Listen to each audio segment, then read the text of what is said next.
welcome back to Kim Reads' Continue with Misery. 11. Her tenderness did not extend to leaving the bedroom door unlocked, but this presented no problem.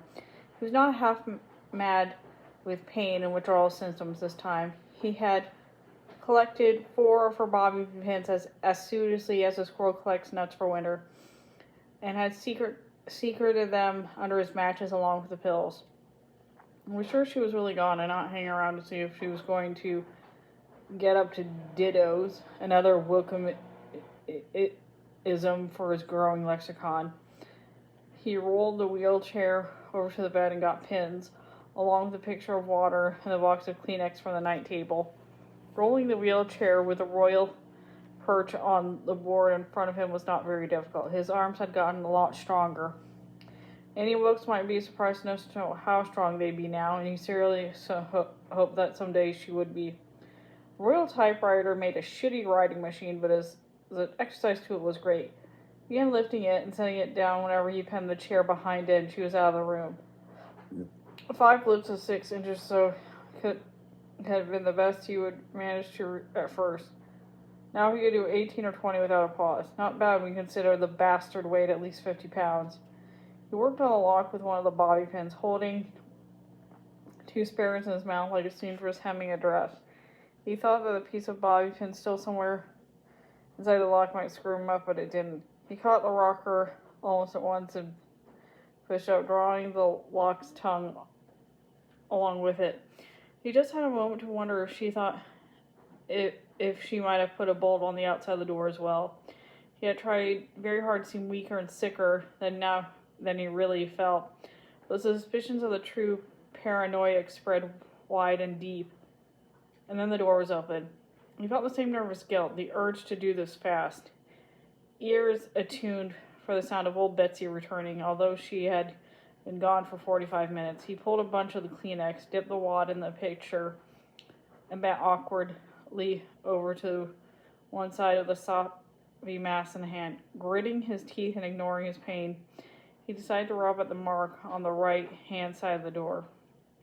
To his intense relief, it began to fade almost at once. The hubs of the wheelchair had not actually scored the paint as he feared, but only scuffed it.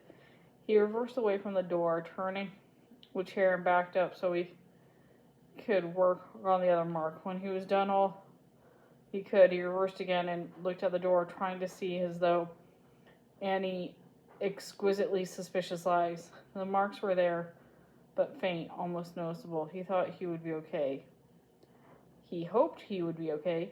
Tornado sellers, he said, licked his lips and laughed dryly. What the fuck, friends and neighbors? He rolled back to the door and looked out the corridor, but now the marks were gone. He felt no urge to go further, no more today. And every day, yes, he would know what day it came around. What he wanted to do now was right. He closed the door, and the lock of the seemed very loud. Africa. The bird came from Africa.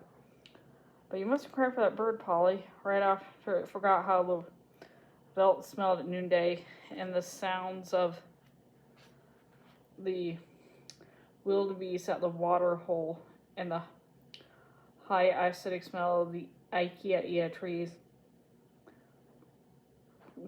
clearing north of the big road. After a while, it forgot the serious color of the dying sun behind Kilimanjaro. After a while, it only knew the muddy, smogged out sunsets of Boston. It was all it remembered and all it wanted to remember. After a while, it didn't want to go back anymore. And if someone looked back and set it free, it would only crunch one place, afraid and hurting, homesick and too unknown, the terribly ineluctable directions until something came along and killed it. Oh, Africa, oh shit, he said in a trembling voice, crying a little. He rolled the wheelchair over to his waistband and buried the wet wads of Kleenex over the waste paper. He repositioned the wheelchair by the window and rolled a piece of paper into the royal. And by the way, Polly, the bumper of your car sticking out of the snow yet? Is it sticking out, twinkling cheery in the sun, just waiting for someone to come along and see what you were sitting here wasting what could be a last chance? He looked doubtfully at the blank sheet of paper on the typewriter. I'll be able to write now anyway. That spoiled it.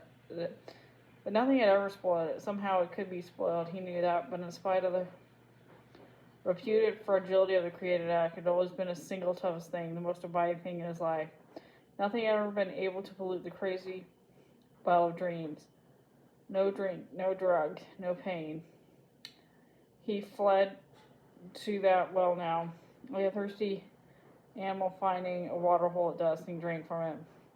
Which is to say, he found a hole in the paper and fell thankfully through it. By the time Annie got back home at 6:15, he had done almost 5 pages. And I'm gonna stop it right there. Thanks for listening.